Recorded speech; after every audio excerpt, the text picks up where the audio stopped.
Hello friends, ओम श्री गणेशाय नमः। जय श्री कृष्णा। आप सभी का स्वागत है आपके अपने यूट्यूब चैनल पर। फ्रेंड्स, आज हम आपको इस वीडियो में बताने जा रहे हैं रमा एकादशी का शुभ मुहूर्त, व्रत पारण का समय, पूजा विधि, नियम, महत्व और रमा एकादशी की पौराणिक व्रत कथा और रमा एकादशी के दिन किए जाने वाले उपायों के बारे में। फ्रेंड्स, वीडियो शुरू करने से पहले आपसे रिक्वेस्ट है, अगर आप हमारे चैनल पर नए हैं और आपने अभी तक चैनल को सब्सक्राइब नहीं किया है तो प्लीज़ सब्सक्राइब कीजिएगा चैनल को, साथ ही प्रेस कीजिएगा बेल आइकन को, जिससे नए वीडियोस से रिलेटेड नोटिफिकेशन आपको तुरंत प्राप्त हो सके। और वीडियो पसंद आने पर वीडियो को लाइक और शेयर ज़रूर कीजिएगा ताकि सभी भक्तों को इस वीडियो का लाभ प्राप्त हो सके। और कमेंट बॉक्स में जय श्री कृष्ण जरूर लिखिएगा।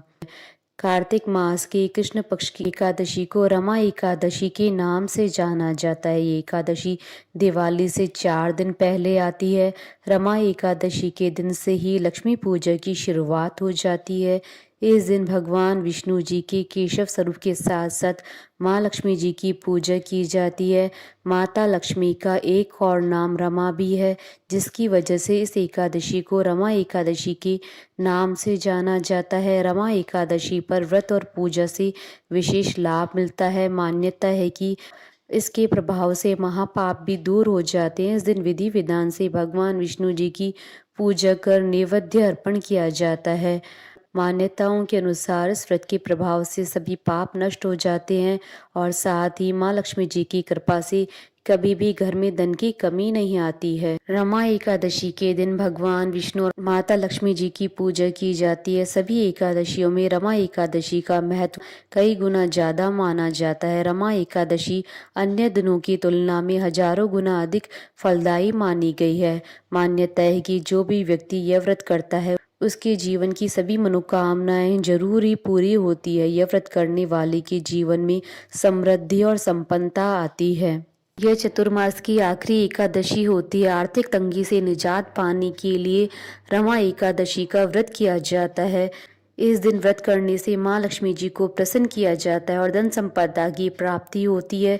इसलिए ही कार्तिक मास की इस एकादशी को लक्ष्मी एकादशी के नाम से भी जाना जाता है। मान्यता है कि रमा एकादशी के दिन माता लक्ष्मी के रमा स्वरूप के साथ भगवान विष्णु जी के पूर्ण अवतार केशव स्वरूप की पूजा की जाती है।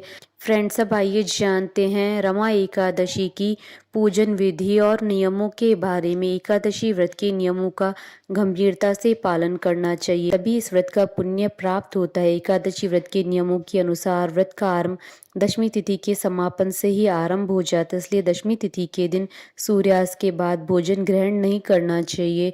रमा एकादशी के दिन प्रातःकाल स्नान करने के बाद व्रत का संकल्प लें, भगवान विष्णु जी की पूजा करें। इस दिन माँ लक्ष्मी जी की भी पूजा का विधान है। एकादशी के दिन सुबह स्नान आदि से निवृत्त होकर स्वच्छ वस्त्र धारण करें और फिर पूजा करें। पूजा में धूप, दीप, तुलसी के पत्ते, नैवेद्य, फूल, फल का प्रयोग करें। मान्यता है कि इस दिन भगवान विष्णु जी का पीले वस्त्र और पीले फूलों से श्रृंगार करना चाहिए। इसके बाद एकादशी की पूजा आरंभ करें। भगवान विष्णु और माता लक्ष्मी की पूजा करें। इस दिन विष्णु जी को मुख्य रूप से तुलसी के पत्र चढ़ाए जाते हैं। तुलसी का विशेष महत्व होता है, इससे सारे पापों का नाश होता है। उसके पश्चात रमा एकादशी की व्रत कथा सुने अथवा पढ़ें। भगवान विष्णु और माता लक्ष्मी जी की आरती करें, सबको प्रसाद वितरित करें। रमा देवी लक्ष्मी का दूसरा नाम है, इसलिए इस एकादशी में भगवान विष्णु जी के साथ देवी लक्ष्मी जी की पूजा आराधना की जाती है, जिससे जीवन में सुख, समृद्धि, स्वास्थ्य और खुशियां आती है। एकादशी के दिन घर में गीता का पाठ, भजन, कीर्तन किए जाते हैं। इस दिन भगवत गीता को पढ़ना अच्छा माना जाता है। एकादशी के दिन रात्रि में जागरण करें। अगले दिन द्वादशी के दिन ब्राह्मणों को भोजन करवाकर व्रत पारण मुहूर्त में व्रत का पारण करें। फ्रेंड्स, अब आइए जानते हैं रमा एकादशी के शुभ मुहूर्त के बारे में। हिंदू पंचांग के अनुसार इस बार रमा एकादशी 21 अक्टूबर 2022 शुक्रवार के दिन है।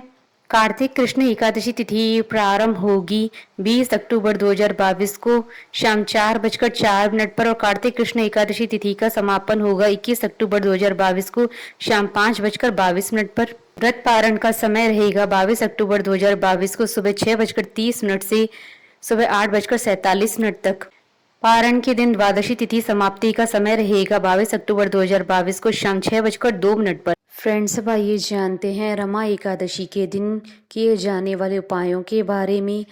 जीवन साथी का हमेशा साथ बनाए रखने के लिए आज के दिन सुबह स्नान आदि के बाद स्वच्छ वस्त्र धारण करके तुलसी के पौधे की जड़ में जल चढ़ाएं, साथ ही थोड़ा सा सिंदूर चढ़ाएं। आज के दिन ऐसा करने से जीवन साथी का साथ हमेशा बना रहेगा। अगर आप अपने धन में बढ़ोतरी करना चाहते हैं तो आज के दिन आपको सुबह स्नान आदि करने के बाद धन कारक 11 कौड़ियों की पूजा करनी चाहिए। पूजा के बाद उन कौड़ियों को पीले रंग के कपड़े में लपेटकर तिजोरी में रखें या जिस जगह आप धन रखते हैं वहाँ संभाल कर रखना चाहिए। आज के दिन ऐसा करने से आपके धन में बढ़ोतरी होगी। अगर आप अच्छे स्वास्थ्य की कामना रखते हैं तो आज के दिन आपको अपने नहाने के पानी में थोड़ा सा गंगा जल, तुलसी की पत्ती, आंवले का फल डालकर नहाना चाहिए। अगर ऐसा संभव न हो तो नहाने के पानी में थोड़ा सा प्रयाग से लाया गया जल अवश्य डालें। इस प्रक्रिया को अगले 21 दिनों तक जारी रखें। ऐसा करने से आपका स्वास्थ्य अच्छा बना रहेगा। फ्रेंड्स, अब आइए प्रारंभ करें रमा एकादशी की पौराणिक कथा। धर्मराज युधिष्ठिर कहने लगे कि हे भगवान, अब आप मुझे कृपा करके कार्तिक मास के कृष्ण पक्ष की एकादशी के विषय में बताइए। इस एकादशी का क्या नाम है तथा इसके व्रत का क्या विधान है, इसकी क्या विधि है, इसका व्रत करने से किस फल की प्राप्ति होती है, कृपया यह सब विधान पूर्वक कहिए। भगवान श्री कृष्ण बोले, कार्तिक माह के कृष्ण पक्ष में दीपावली के 4 दिन पहले आने वाली इस एकादशी को लक्ष्मी जी के नाम पर रमा एकादशी कहा जाता है। इसे पुण्यदायिनी एकादशी के नाम से भी जाना जाता है। इसके प्रभाव से ब्रह्म हत्या जैसे महापाप भी दूर हो जाते हैं। यह बड़े बड़े पापों का नाश करने वाली है। इसका महात्म मैं तुमसे कहता हूँ, ध्यान पूर्वक सुनो। हे राजन, प्राचीन काल में मुचुकुंद नाम के एक राजा थे। उसकी इंद्र के साथ मित्रता थी और साथ ही यम, कुबेर, वरुण और विभीषण भी उसी के मित्र थे।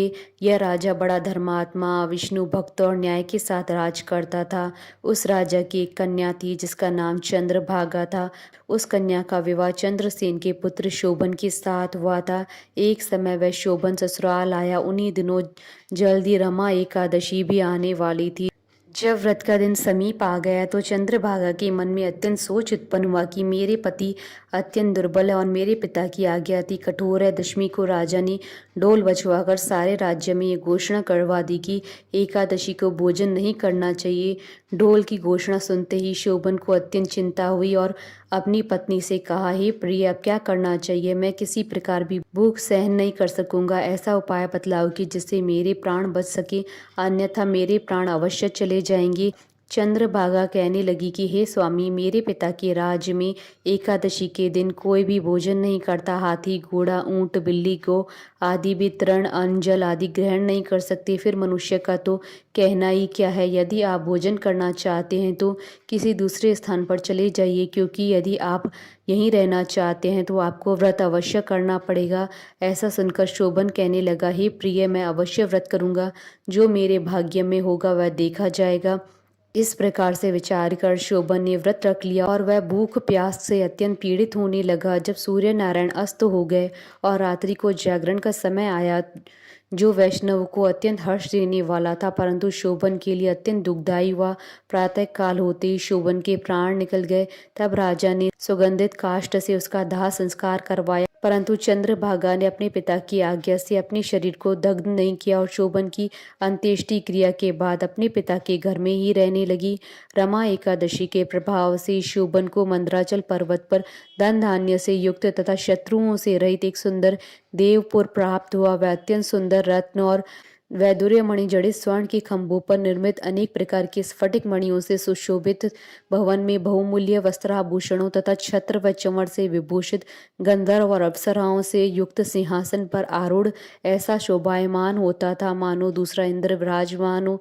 एक समय मुचुकुंद नगर में रहने वाले एक सोम शर्मा नामक ब्राह्मण तीर्थ यात्रा करता हुआ घूमता घूमता उधर जा निकला और उसने शोभन को पहचाना कि यह तो राजा का जमाई शोभन है। उसके निकट गया। शोभन भी उसे पहचान कर अपने आसन से उठकर उनके पास आया और प्रणाम आदि करके कुशल प्रश्न किया। ब्राह्मण ने कहा कि राजा मुचुकुंद और आपकी पत्नी कुशल से है। नगर में सब प्रकार से कुशल है, परंतु हे राजन, हमें आश्चर्य हो रहा है कि आप अपना वृतांत कहिए कि ऐसा सुंदर नगर जो न कभी देखा न सुना आपको कैसे प्राप्त हुआ। तब शोभन बोला कि कार्तिक कृष्ण पक्ष की रमा एकादशी का व्रत करने से मुझे यह नगर प्राप्त हुआ, परंतु यह अस्थिर है, यह स्थिर हो जाए ऐसा कोई उपाय कीजिए। ब्राह्मण कहने लगा कि हे राजन, यह स्थिर क्यों नहीं है और कैसे स्थिर हो सकता है, आप बताइए, फिर मैं अवश्यमेव वह उपाय करूंगा। मेरी इस बात को आप मिथ्या न समझिए। शोभन ने कहा कि मैंने इस व्रत को श्रद्धा रहित होकर किया था, यह सब कुछ अस्थिर है। यदि आप मुचुकुंद की कन्या चंद्रभागा को यह वृतांत कहें तो यह स्थिर हो जाएगा। ऐसा सुनकर उस श्रेष्ठ ब्राह्मण ने अपने नगर लौटकर चंद्रभागा से सब वृतांत कह सुनाया। ब्राह्मण के वचन सुनकर चंद्रभागा बड़ी प्रसन्नता से ब्राह्मण से कहने लगी कि हे ब्राह्मण, ये सब बातें आपने प्रत्यक्ष देखी हैं या स्वप्न की बातें कर रहे हैं। ब्राह्मण कहने लगा कि हे पुत्री, मैंने महावन में तुम्हारे पति को प्रत्यक्ष देखा है, साथ ही किसी से विजय न हो ऐसा देवताओं के नगर के समान उसका नगर भी देखा है। उन्होंने यह भी कहा कि यह स्थिर नहीं है, किस प्रकार वह स्थिर रह सके सो उपाय करना चाहिए। चंद्रभागा कहने लगी, हे विप्र, तुम मुझे वहां ले चलो, मुझे पतिदेव के दर्शन की तीव्र लालसा है।